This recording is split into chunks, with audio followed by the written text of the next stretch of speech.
Soft fluorescent light bled across the empty Pentagon corridor as Colin Powell stepped inside the unused briefing room.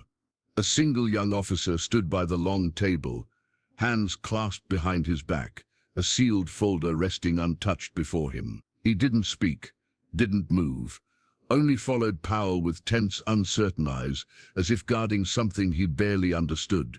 The room held the kind of silence that belonged only to federal buildings. After midnight, sterile, heavy, almost deliberate. Powell closed the door behind him with a muted click, the sound echoing through the vacant space. The young officer straightened instinctively, his uniform still too crisp, his posture betraying a mix of discipline and unease. Powell didn't speak. He simply walked toward the far end of the table, the overhead lights casting long shadows across the polished surface. The sealed folder lay perfectly centered before the officer, untouched, its edges aligned with military precision. Yet something about the way the officer avoided looking at it suggested the document had arrived under unusual circumstances. A wall clock ticked steadily, each second cutting through the room like a quiet metronome. Powell studied the officer, not his face, but the tension in his shoulders, the slight tremor in his fingers, the controlled breathing of someone rehearsing answers to questions that hadn't been asked yet. The officer finally shifted his weight, but said nothing. It was the kind of silence Powell recognized, the silence preceding a conversation someone wishes they didn't have to start. Powell took the seat at the head of the table, but he didn't open the folder. Instead, he allowed the stillness to stretch, letting the young officer settle or unravel under the quiet weight of expectation. Outside the briefing room's frosted window, only the faint hum of ventilation and distant footsteps broke the otherwise dormant Pentagon. The officer shifted again, a controlled movement that nonetheless betrayed a flicker of uncertainty. His eyes darted briefly to the folder, then away, as if acknowledging it too directly might carry consequences. Powell watched this pattern with careful detachment. In his world, reactions often revealed more than statements. Finally, the officer stepped forward, not close, just enough so that the corner of his shadow touched the table. "Sir," he began, then stopped, his voice thin, barely above a breath. He swallowed, collecting himself, folding his hands behind his back once more. Whatever he intended to say dissolved before it reached the air. Powell leaned slightly forward, not as encouragement, but as recognition. The officer wasn't withholding information. He was struggling with the weight of being the one who delivered it. Some men feared reprimand. Others feared responsibility. This one seemed to fear the knowledge itself. Without a word, Powell tapped a single finger on the table, slow, deliberate. The officer stiffened, his gaze returned to the folder, lingering there with quiet dread. And Powell knew then, the problem wasn't what was inside the folder, it was how it had arrived. Powell let his eyes drift to the folder again, noting its unmarked cover, no routing label, no timestamp, no distribution slip clipped to the corner. It was a breach of procedure so subtle that only someone who lived inside the system's rhythms would notice it at a glance. The officer's discomfort, the timing, the room selection, it all suggested the document had bypassed channels it was supposed to respect. He rose quietly from his chair and walked toward the far wall, where a dim security light cast a pale band across a display of operational maps. He stood there studying them without urgency, giving the officer space to adjust to the moment. The young man remained frozen, hands locked behind him, jaw tight. His eyes followed Powell with the cautious reverence of someone aware they were standing before authority and consequence. Powell turned back toward the table, his expression unreadable. "Who delivered it?" he asked, not sharply, but with the even cadence of someone who expected precision. The officer wet his lips. "Sir, it was left outside my workspace. No personnel in sight."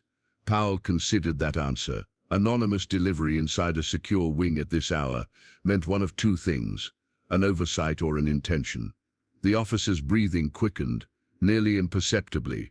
He wasn't afraid of Powell. He was afraid of being associated with something outside the structure he depended on. Powell had seen that fear before, young officers relying on procedure the way others relied on faith. He walked back to his seat and rested his hand lightly on the folder, still unopened. Its weight felt ordinary, but the moment did not. "Describe how you found it," Powell said quietly, and the officer's shoulders tightened, as if recounting the memory carried its own risk. The officer drew a slow breath, steadying himself before he spoke. "It was 23:10, sir," he began, his voice low but clearer this time. "I was returning from the communications wing. The hallway outside my workspace was empty, lights on half power. I noticed something on the floor near my door. This folder, no footsteps, no movement nearby." Powell listened without interruption, observing the details that the young man didn't realize he was revealing: the precise timestamp, the emphasis on the lighting, the instinct to verify the emptiness of the hall. These were habits of someone who followed protocol closely, someone who didn't expect deviations from the system. "Did you check the cameras?" Powell asked. "I requested access, sir," the officer replied, "but the log shows routine maintenance during that window. No footage captured." Powell's gaze sharpened, though his posture remained composed. Maintenance at that hour wasn't impossible, but it was improbable, the kind of improbability that made patterns quietly shift beneath the surface. The officer stepped forward again, just slightly. "Sir, I didn't want to open it alone, not without knowing why it was brought to me." His admission hung in the air, honest, cautious, revealing a man who understood the limits of his responsibility. Powell appreciated that. It wasn't fear, it was discipline. He moved the folder a few inches across the table with a measured push. The faint scrape of cardboard against wood sounded louder than it should have. The officer's eyes followed the movement, tense, but he held his position. Powell rested both hands on the table, leaning in just enough to signal the shift in the room's momentum. "Show me exactly where it was found," he said. The officer exhaled quietly, as if he'd been holding the breath since he entered the room. The officer nodded and moved toward the door, his steps crisp but restrained, as though mindful of every sound in the stillness. Powell followed at a measured distance, the faint hum of the Pentagon's ventilation deepening as they exited the briefing room. The corridor outside was long, sterile, and dim, half-lit in the way only federal buildings were after hours, where illumination seemed rationed to match the hour. The officer stopped near a recessed doorway on the left. "Here, sir," he said quietly, gesturing to a narrow strip of industrial carpeting just before the threshold.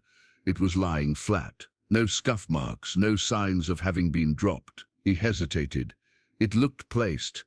Powell studied the spot, then the surroundings. A security camera sat overhead, its red indicator dark, consistent with the maintenance log, but still inconvenient. A supply closet faced the officer's workspace across the hall, its metal handle gleaming faintly under the weak fluorescence. He scanned the seams of the environment the way he'd long ago learned to scan briefings, looking not for what appeared wrong but for what didn't quite fit. The air here felt undisturbed, undramatic, yet something about the symmetry of the scene struck him as curated. "Was anyone else on this floor?" Powell asked. "No, sir. Duty roster shows minimal staff tonight. 2 officers on rotation, both assigned to separate wings." Powell took a slow step forward, evaluating the angles from which someone could have approached unseen. The hallway offered few blind spots. Anyone leaving the folder here would have needed to be deliberate, and either confident they wouldn't be seen, or confident it wouldn't matter if they were. He looked back at the officer. The young man's posture was still rigid, but there was an undercurrent now, an awareness that something small had just become something larger. Powell spoke evenly. "Let's return to the room." And as he turned, the quiet hallway felt slightly different, as though the air recognized that an unanswered question had followed them out of the dark. Back in the briefing room, the door closed with a soft thud that seemed to seal the atmosphere tighter than before. Powell walked to the table and rested his fingertips lightly on its edge. Not yet sitting. The officer took his previous position by the opposite chair, shoulders squared, as if bracing for an evaluation he couldn't predict. Powell studied him for a moment, not his demeanor, which was disciplined, but his restraint. Fear left many traces: rushed speech, shifting feet, restless hands. This young man displayed none of them. His steadiness suggested something else. He wanted to do things the right way. even when he didn't know what the right way was. Powell finally took his seat, folding his hands before him. The folder remained centered, the only object on the table. Its plainness had become conspicuous. "Tell me," Powell said, "why you brought it here." The officer inhaled slowly, the breath catching at the start. "Sir, I didn't feel it belonged on my desk. I don't know who it was meant for, or why it was left where it was. The timing, the lack of cameras.